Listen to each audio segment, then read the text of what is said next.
បាទខ្ញុំបានជម្រាបសួរពុកម៉ែបងប្អូនទាំងអស់គ្នាដែលបានទស្សនាវីដេអូនេះបាទទីមួយខ្ញុំបានលើកឡើងអំពីបន្តពីវគ្គមុនអំពីរបៀបកាត់កង់ crossover driver វាលោកសពបងប្អូនហ្នឹងហើយព្រោះប្រភេទសេរីហ្នឹងវាមានលក្ខណៈដែលច្រើនយើងត្រូវកាត់មិនមែនចាំបាច់យើងថាយើងត្រូវកាត់នឹងទីមួយយើងត្រូវកាត់នឹងពួក equivia ឬមួយយើងកាត់តាមពួករេសងវាអញ្ចឹងណាបងប្អូន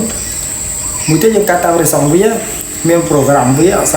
រមាន LS អញ្ចឹងទៅយើងកាត់ពួកនោះវាមាន12ឋានៈដែលយើងត្រូវកាត់ 100% តែសម្រាប់តែបងប្អូនដែលយើងត្រូវការកាត់បាន 100% ហ្នឹងវាត្រាតែ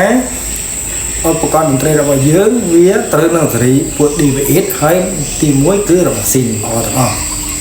បើយើងរបស់ដែលយើងប្រើប្រាស់វាគ្នាដោយថាវាមិនត្រូវសេរីគ្នាអញ្ចឹងយើងអាចកាត់តាមequivia សេរីយើងកាត់ក្នុង mid low ក៏បានយើងកាត់ក្នុង song ក៏បានយើងកាត់ក្នុង monitor ឬមួយយើងកាត់ស្រូបក្នុង equivia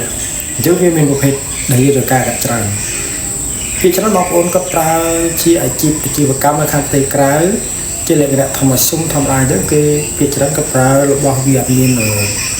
ក្នុងអាមេរិកមកវិញទេគឺរបស់យើងចាប់ឆាយលេគ្នាអញ្ចឹងណាអញ្ចឹងបងប្អូនអាចចម្ងល់ខណាមួយដែលបងប្អូនកាត់អត់ដាច់វានៅកង់នៅចំណុចណាមួយអញ្ចឹងបងប្អូនអាចប្រាប់មកខាងខ្ញុំបានខ្ញុំរៀបចំបង្ហាញធ្វើជាវីដេអូផ្ញើទៅបងប្អូនហ្នឹង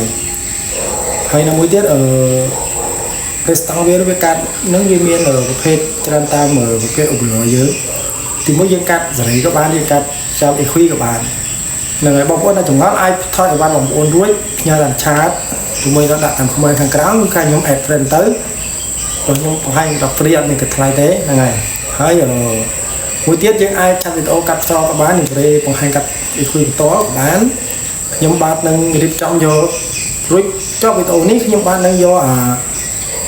crossover DV8 មួយខ្ញុំបាននឹងធ្វើសម្រាប់ជូនបងប្អូនទស្សនារបស់ខ្ញុំបាទអរគុណបាទជម្រាបលា